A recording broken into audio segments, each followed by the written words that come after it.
Hello and welcome. I'm Olivia, your safety trainer, here with today's lesson on respirable crystalline silica. Before we begin, remember to sign off on your mobile device or online to receive credit for this training.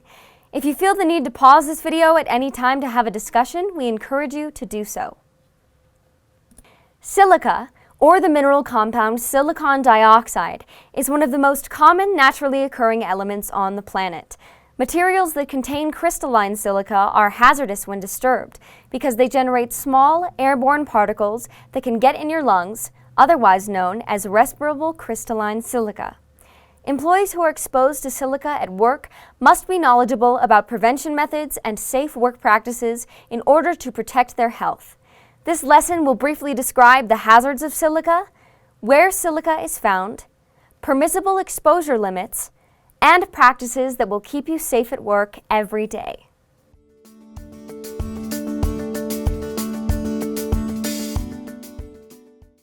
When a worker inhales crystalline silica, the lungs react by developing hard nodules and scarring around the silica particles, a progression known as silicosis.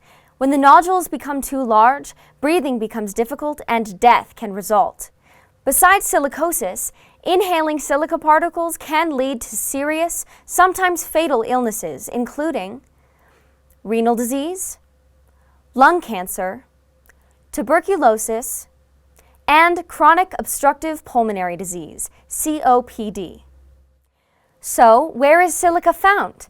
There are many construction materials that contain silica, and employees who work with any of the following could be at risk for silica exposure: asphalt, brick, cement, concrete, drywall, grout, mortar, stone, sand, and tile.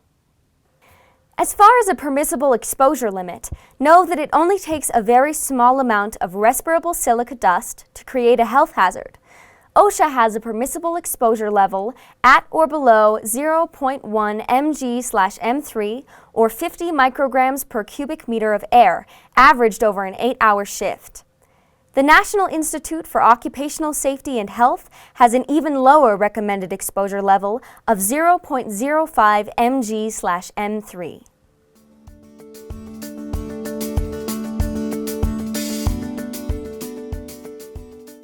Employees who work with silica can protect themselves by following all of the required safe work practices. Please keep these points in mind so you can keep yourself free from injury or work-related illnesses associated with crystalline silica. Make sure you reduce silica dust exposure by using materials that do not contain silica whenever possible. Use water to suppress the amount of dust generated, or vacuums to capture dust at the source. When water or vacuums are not feasible, or if the exposures are still high even with these controls, a NEOSH-approved respirator must be used. However, respirators won't protect those working close by like other control measures will. Never eat, drink, or use tobacco products in dusty areas. Wash hands and face before eating, drinking, or smoking outside of dusty areas. Change into disposable or washable work clothes at the worksite. Do not blow or shake your clothes to remove the silica dust.